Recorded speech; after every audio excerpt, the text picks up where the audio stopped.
get back to the video. Is obesity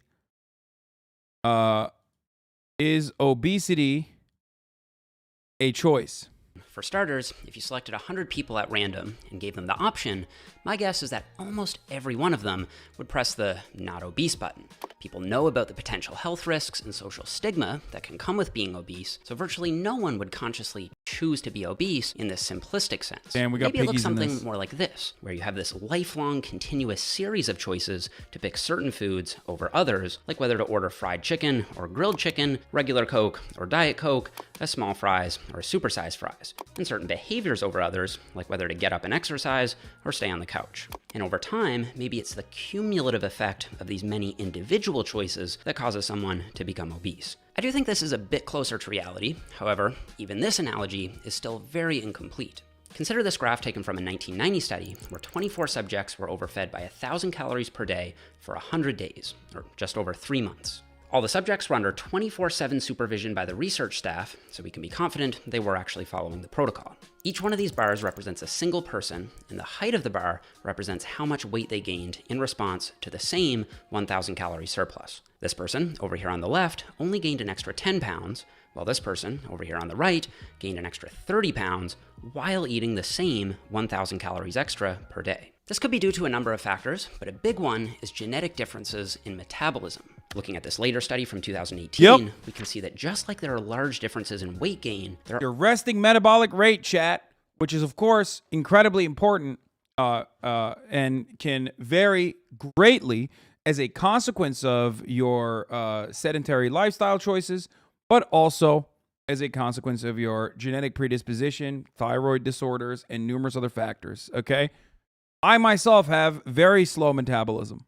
There are also large differences in how many calories people burn at rest. Just sitting on the couch, doing nothing at all, this lucky person over here burns about 150 calories more than metabolic equations predict, and this person on the left would burn 250 calories less than metabolic equations predict. In other words, if none of these people exercised at all, this person would still burn about 400 calories more per day than this person. So, going back to the buttons, a small fries from McDonald's has about 200 calories, and a supersized fries has about 600 calories. All else being equal, that's a 400 calorie surplus if you choose to supersize. But this person also burns 400 calories more.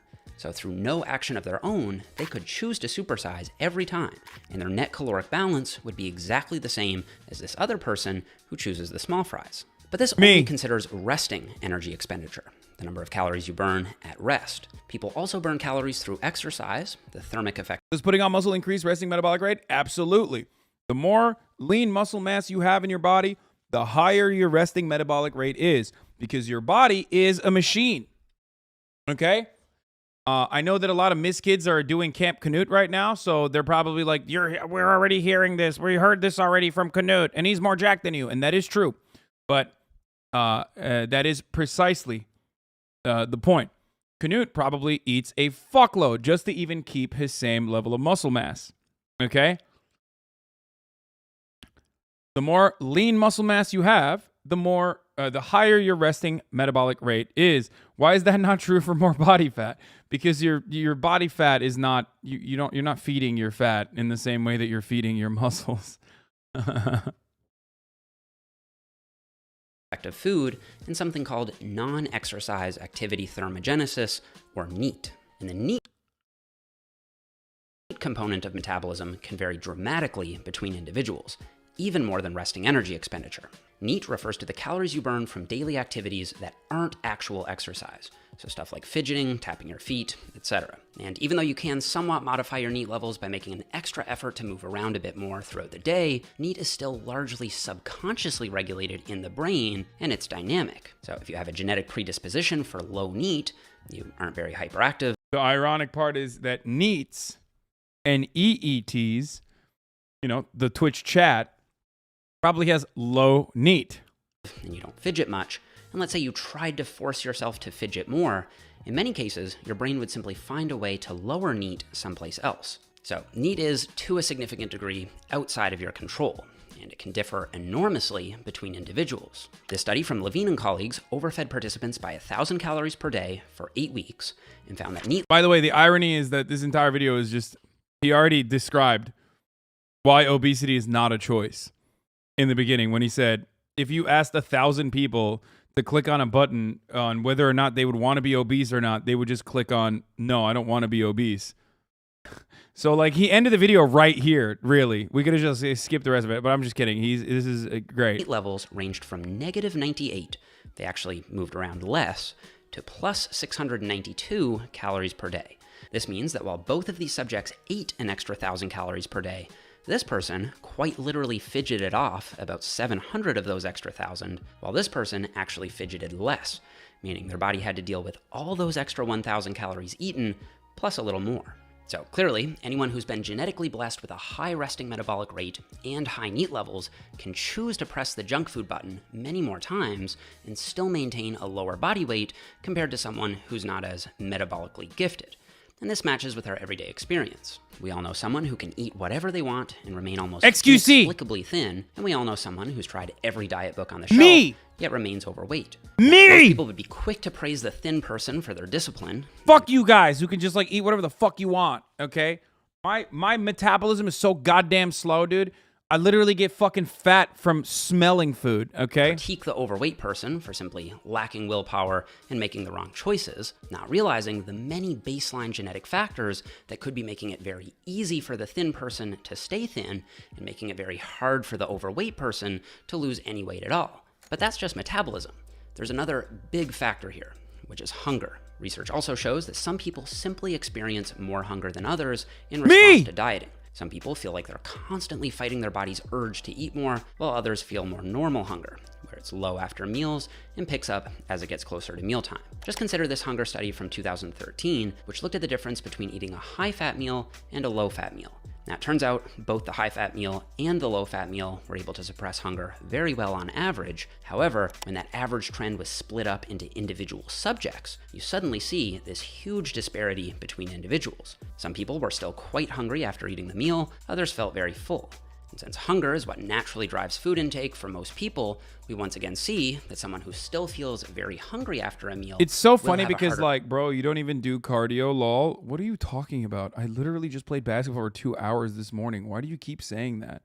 Bro, you don't even like cardio, lol. You'll never lose weight.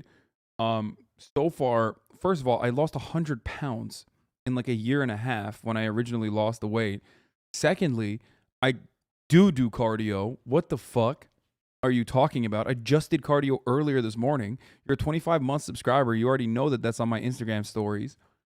And lastly, doing cardio is overcoming your metabolic differences, as he is explaining here. Not having a sedentary lifestyle is going to help move the needle. But right now we're talking about your natural predisposition towards burning calories. Terminally online weight loss tips. Yeah, and also I went from 285 to 255 over the course of the past year. So while it's a lot slower, while my weight loss and muscle recomp journey has been a lot slower this time around because I am 30 years old, it's been going quite well. Time stopping compared to someone who feels full. So we've covered 2 genetic factors explaining why weight gain happens to some people more easily than others, even given the same food and exercise choices. But there are still so many other biological factors that can play a role, such as whether or not you take certain medications that can increase appetite and water retention. There are also neuroendocrine conditions that can impact weight gain through hormones and metabolism. Then there's pregnancy and menopause, which have hormonal and metabolic impacts, and physical disabilities, which makes burning calories through NEAT and exercise more challenging. Now, of course, all of this doesn't mean that calories in, calories out only works for some people. It is a simple fact that obesity results from eating more calories than you burn, and tightly controlled metabolic ward experiments repeatedly confirm that caloric intake is the driver of both fat loss and fat gain. That's crazy. This means that anyone who is obese got obese by eating in a sustained caloric surplus over time. It's just that avoiding that sustained. But once again, remember, people that get obese are eating at a caloric surplus. But remember the original the first 6 minutes of this video. That caloric surplus is whatever your resting metabolic rate is, i.e., what your body burns without doing anything every single day, right? except and then some, like whatever goes above that, right? Except people's resting metabolic rate differs greatly. Okay, so remember that it differs greatly. So some people are not becoming obese because they're like fucking chomping on food with like bad eating habits or whatever. They're becoming obese because they genetically have a predisposition towards obesity. This is a caloric like Medea. Surplus is so much harder for some people than it is for others, and for reasons that are beyond their choosing. And this is why I think it's incorrect to reduce. Also, our food is fucking dog shit in America too, for the record. Like, our food is not good. It's just not good. It's not healthy. I'm sorry. It's just the truth. It is full of fucking fillers, disgusting shit. It doesn't fucking satisfy you. It's awful.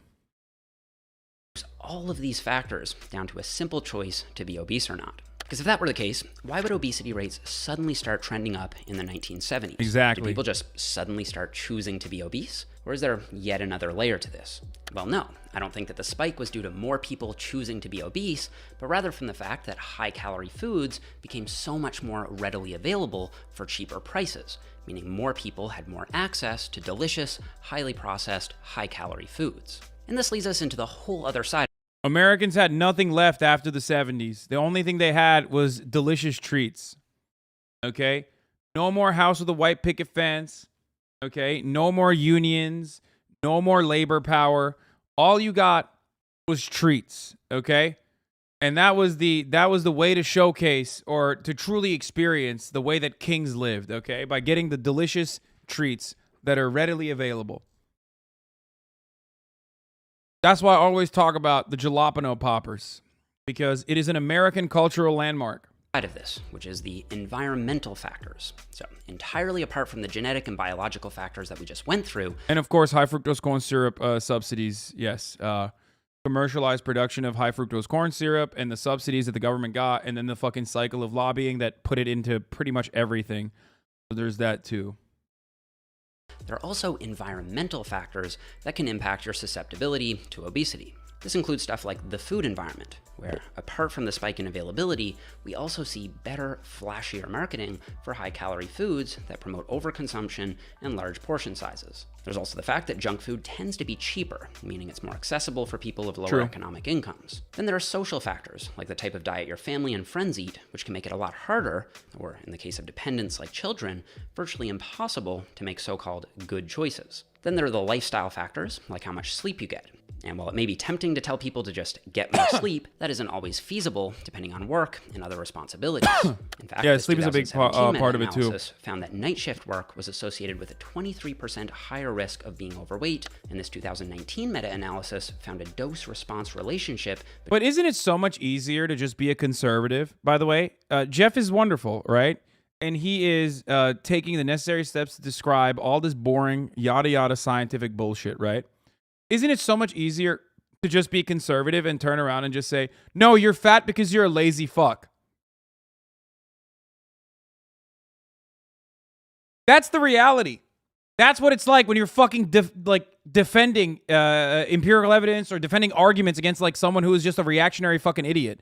It's so much easier to just be like, nah, you're a fat fucking piece of shit because you're lazy.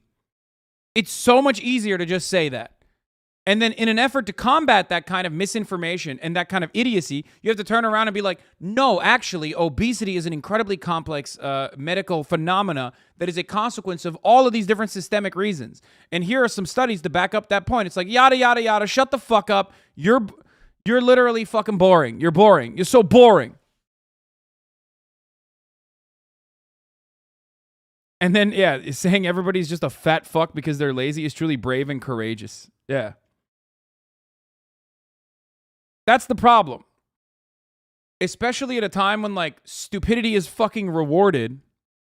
Especially on platforms where, like social media, whoever arrives at the quick quip faster is rewarded as, like, the correct one. Whoever is more confident about their statement is seen as, like, the correct person.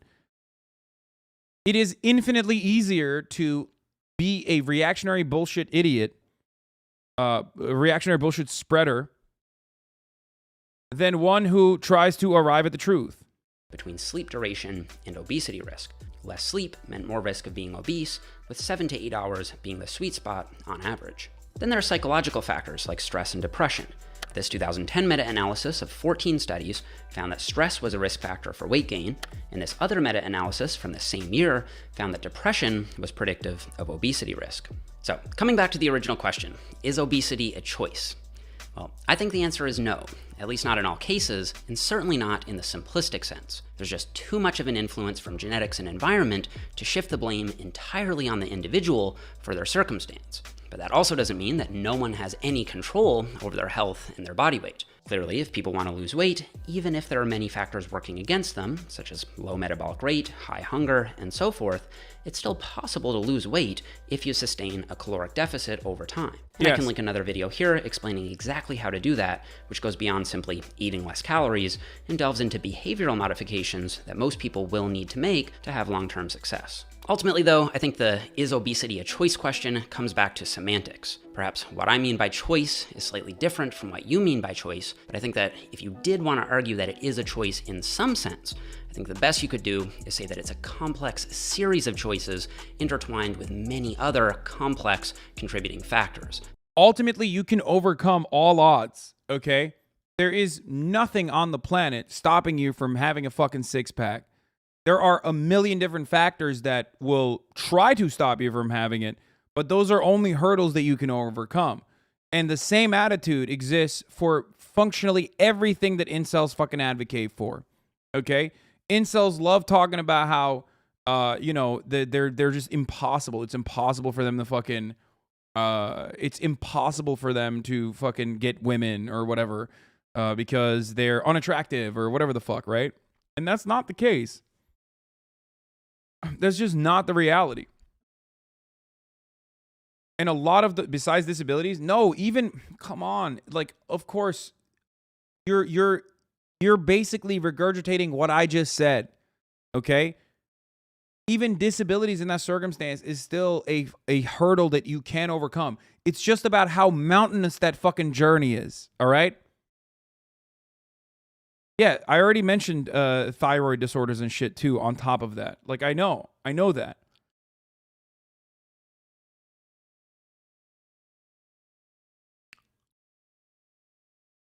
Same attitude for choosing to be a poor idea? No. But you have to understand that this in and of itself does not mean that like people are choosing to be fucking fat. This does not mean that people are choosing to be obese. Okay, because those factors, those hurdles, okay, are sometimes almost impossible to overcome. Okay? Like thyroid diseases is a good example of this, all right?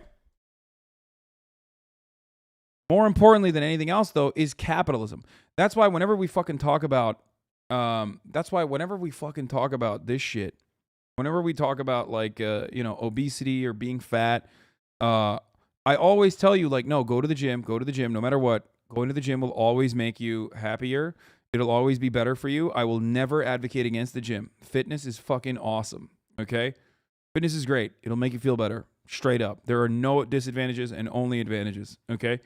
Picking up weights and putting them down over and over again, doing it every single day, is only going to improve your life, 1,000,000%. Having said that, however, of course, there are gigantic hurdles, one of the most important ones being capitalism. Capitalism is stopping you from being able to get 7 to 8 hours of sleep. Capitalism is stopping you from being able to eat adequately because healthy food options are oftentimes more expensive. Okay? Capitalism is the reason why the corn subsidy and the corn lobby and also all the fucking horrifyingly bad foods, like lobbying for the terribly, terribly unhealthy food choices is super prominent.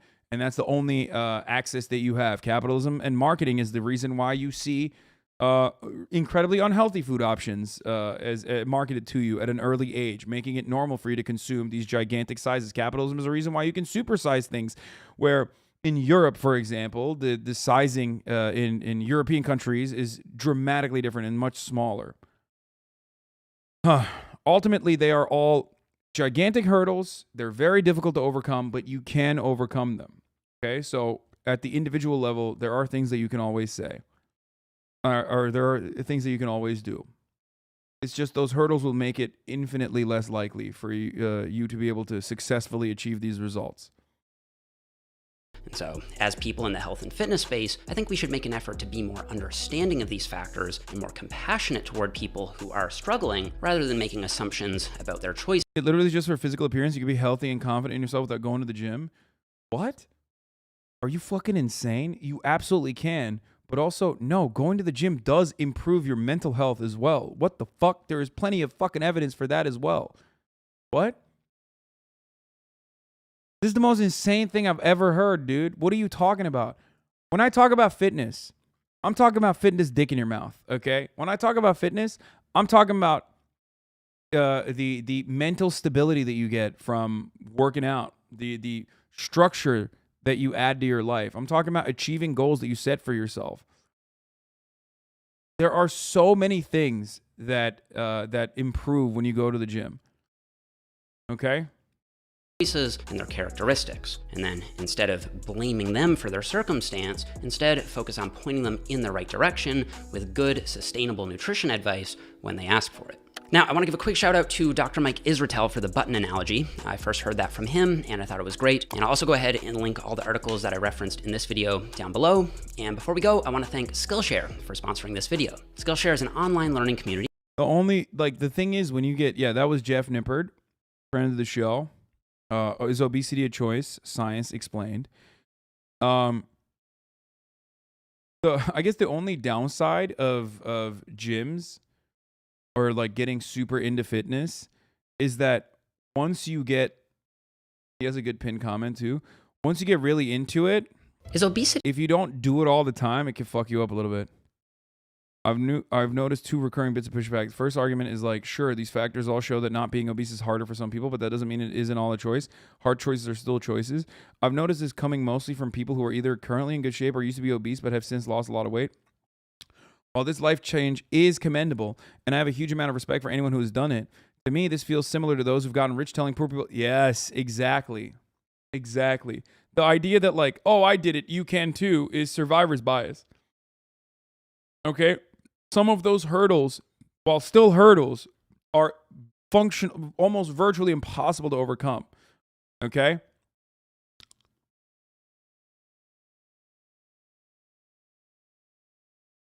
I think it's useful to consider that healthy foods don't last as long. People with food access.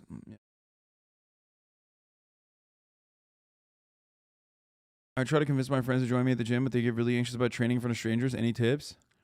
Dude. People in the gym are the best fucking people. Especially the most jacked motherfuckers in there are going to be the kindest dudes usually. You're in good shape and get zero bitches, explain. Excuse me. I fuck your mom every night, dude. What the fuck? I'm quadriplegic. Tell me how it's just a hurdle. Dude, this is my favorite type of fucking take. It's like, bro. Okay, you're the fucking exception. If that's even true, by the way.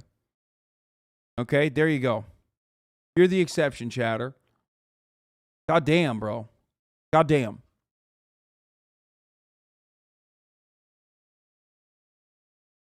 Bro, I'm in a coma. I can't believe you're saying this shit.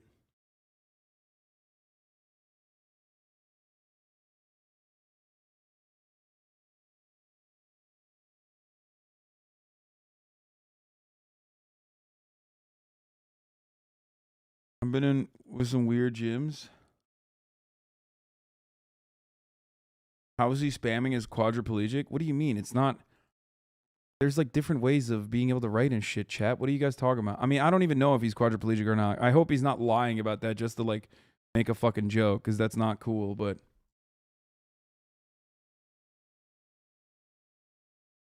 It's so funny. Whenever I talk about this shit, everyone always jumps in to be like, well, my individual circumstances make it impossible. Okay, dude. Well, you fucking own me. Are you happy?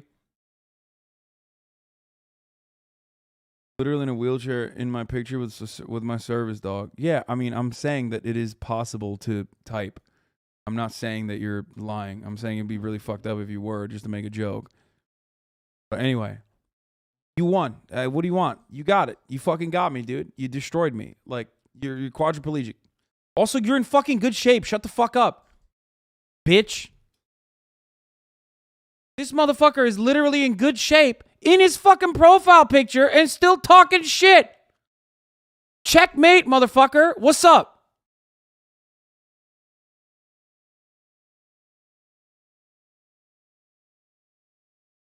How are you going to come in here and be like, well, I'm quadriplegic. How dare you? It's like, okay, well, you're in good shape already. So.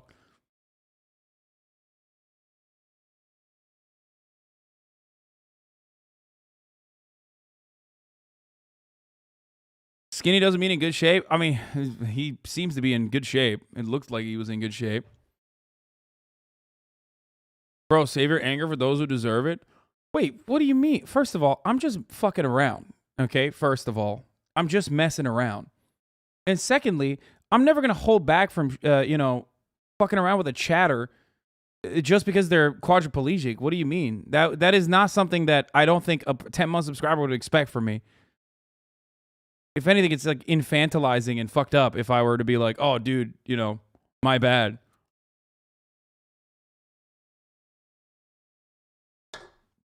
You're a bitch if you do that.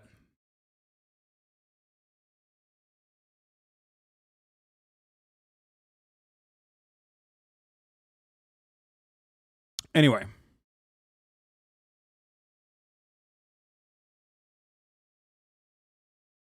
Let's continue.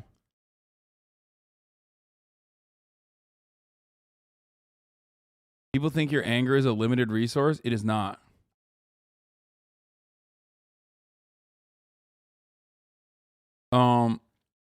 Okay, let's continue. Hasan, I didn't appreciate you talking about my mother like that. Take that back right now. Sorry.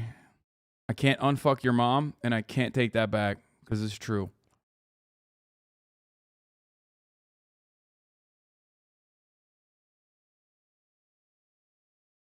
Anyway, obviously no one's denying that people can change their lives around.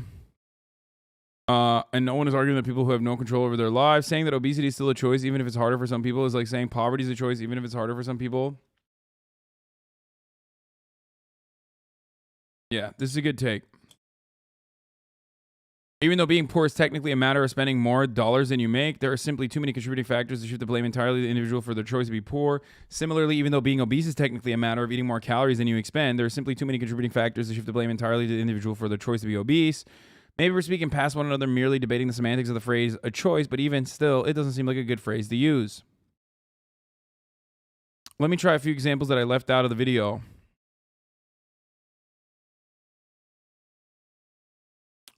If you get a tattoo on your body, that's 100% your choice. If you get cystic fibrosis and a genetic disease, that is 100% not your choice. As I see it, because obesity has both controllable behavioral inputs like making healthy food choices and uncontrollable genetic and environmental factors like your baseline hunger and childhood diets. But even like making healthy food choices is still a product of your environment too. So just remember that. Like that is a very real hurdle. As an obese people, I think your take is very insensitive, just expecting us to be able to pull ourselves up by our bootstraps. Okay, yada, yada, yada. Okay, shut the fuck up. Second argument I've been hearing is that weight loss is so simple, though. It's just calories in, calories out. On the surface, this is true. But again, it's the same as saying getting rich is simple, make more dollars than you spend. Humans are not robots. Telling people to just eat less or put the fork down isn't effective most of the time. Unless it's the top of the hour and you tell them, listen, just fucking subscribe and you will no longer see the top of the hour ad breaks. Why is he saying that? Wait, how did he know that at the top of the hour there's a 60-second ad break? And you make a lot of choices in life, and one of them could be for you to be able to avoid the top of the hour ad break. Okay? Which you can do by subscribing for $5 or for free. Or if you're lucky enough, it's kind of like having a high resting metabolic rate, get gifted a sub. Like one of the 5 that Matt and LT just gifted.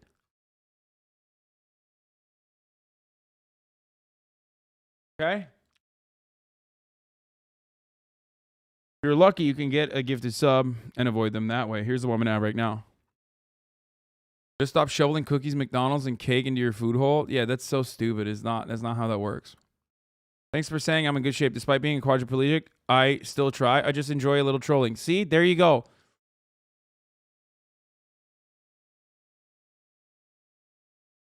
Motherfucker came in hot, being like, I'm quadriplegic. What about that? Isn't that a hurdle? And then literally was like, yeah, it's a hurdle I overcome. Fuck you.